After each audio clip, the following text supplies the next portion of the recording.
స్విట్జర్లాండ్లోని దావోస్ వేదికగా నేటి నుంచి వరల్డ్ ఎకనామిక్ ఫోరం సదస్సుకు హాజరవుతున్న 5 కేంద్ర మంత్రులు, 3 రాష్ట్రాల సీఎంలు. తెలంగాణలో 450 కోట్ల రూపాయల పెట్టుబడులు. హైదరాబాద్లో 10 లక్షల చదరపు అడుగుల విస్తీర్ణంలో భారీ IT park. CM Revanth Singapore పర్యటనలో క్యాపిటల్ ల్యాండ్ కంపెనీతో ఒప్పందం. కొత్తగా 1000 బస్సులు కొనుగోలు చేసేందుకు ఆర్టీసీ సన్నాహాలు.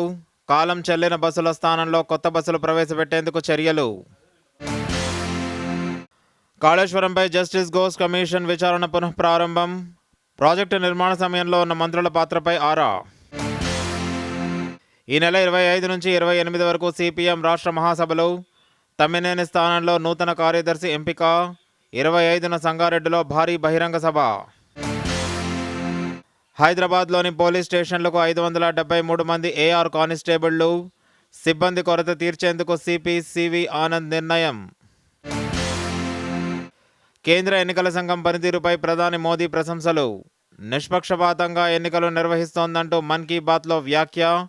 మహాకుంభమేళా భిన్నత్వంలో ఏకత్వానికి ప్రతీకగా నిలుస్తుందన్న ప్రధాని. సిద్దిపేట జిల్లా కొమరవెల్లిలో ప్రారంభమైన బ్రహ్మోత్సవాలు. 2.5 నెలల పాటు జరుగుతున్న ఉత్సవాలు. కోల్కతా జూనియర్ వైద్యురాలి హత్యాచారం కేసులో నిందితుడికి నేడు జైలు శిక్ష ఖరారు. సంజయ్ను ఇప్పటికే దోషిగా తేల్చిన సెల్దా న్యాయస్థానం. తెలంగాణలో కొనసాగుతున్న చలి తీవ్రత. ఆదిలాబాద్, మంచిర్యాల, నిర్మల్ జిల్లాలకు ఆరెంజ్ అలర్ట్. తిరుమలలో ముగిసిన వైకుంఠ ద్వార దర్శనాలు.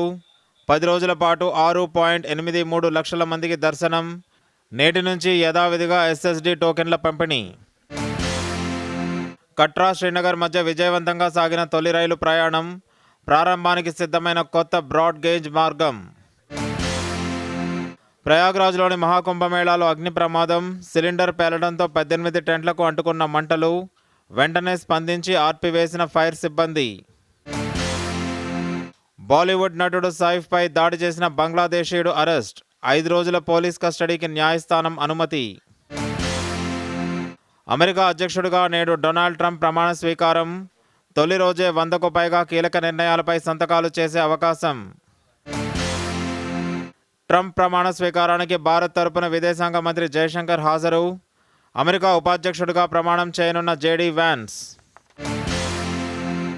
ఇజ్రాయెల్ గాజా కాల్పుల విరమణ. 90 మంది పాలస్తీనా ఖైదీలను విడుదల చేసిన ఇజ్రాయెల్. ఈశాన్య కొలంబియాలో దాడులు. 80కి పైగా మృతి.